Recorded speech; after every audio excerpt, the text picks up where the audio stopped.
A rectangular coil of length 0.12 meter and width 0.1 meter. तो area लिख सकते हैं, एरिया L इंटू बी होता है। L की वैल्यू दे रखा है 0.12 और विड्थ की वैल्यू दे रखा है 0.1। तो अगर एरिया मल्टीप्लाई करें तो कितना आएगा 0.012 और कितना meter square. Okay, having the 50 turns, यानी एन की वैल्यू कितना दे रखा है, एन की वैल्यू दे रखा है 50 टन्स। 50 टन्स लिख लीजिए, 50 turns of wire is suspended vertically in the uniform magnetic field of the strength 0.2 weber per meter square, weber per meter square. तो इसका मतलब बी की वैल्यू कितना दे रखा है, बी की वैल्यू दे रखा है 0.2 weber per meter square. Okay, या उसको हम टेस्ला भी बोल सकते हैं। The coil carries a current of 2 ampere, current की वैल्यू दे रखा है, करंट की वैल्यू दे रखा है 2 एम्पियर, राइट। चलिए, और कह रहा है if the plane of the coil is inclined at the angle of 30 degree, यानी प्लेन 30 डिग्री पे है with the direction of field.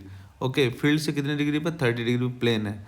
तो एरिया वेक्टर कितने पे होगा, एरिया बी और ए के बीच का एंगल कितना होगा, तो बी और ए के बीच का जो एंगल होगा वो कितना होगा, 60 डिग्री होगा, है ना। चलिए, तो वैल्यू रखा जाए तो लिख सकते हैं, टॉर्क पूछा आपसे, torque required to keep the coil in stable equilibrium will be, तो टॉर्क इक्वल टू होता है tau equal to M B sine theta. हम लोग लिखते हैं torque, torque equal to M cross B लिखते हैं, इसको लिख सकते हैं कितना, एम बी साइन थीटा, यही ना, यही मैंने लिख दिया यहाँ पे। टॉर्क इक्वल टू लिखते हैं, एम की वैल्यू कितनी है, एम की वैल्यू बताइए, लिख सकते हैं हम लोग I N A B sine theta.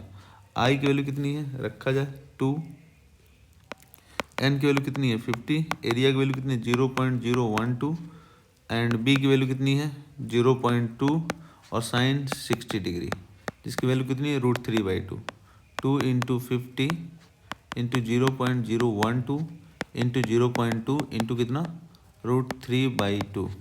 इससे ये 2 गया, हम 50 इंटू 0.012 इंटू 0.2 इंटू कितना 1.73 मल्टीप्लाई करिए, मल्टीप्लाई करने के बाद कितना आएगा, ये आएगा 12 इंटू 10⁻⁻2 इंटू √3, है ना, ये लगभग आएगा। या फिर इसको और भी आगे ले जाएं, इसको √3 की वैल्यू रख दिया मैंने, तो एक मिनट रुक जाए, इसकी वैल्यू रखें हैं तो कितना आएगा, ये वैल्यू आएगा देखें 1.73, इसकी वैल्यू और भी कैलकुलेट करें तो आएगा 20 इंटू 10⁻⁻2, ये लिख सकते हैं इसको 0.20 nm, ठीक है। तो कौन सा ऑप्शन सही है, option number 3 is the correct option, option 3 is the correct option, option 3 is the correct option.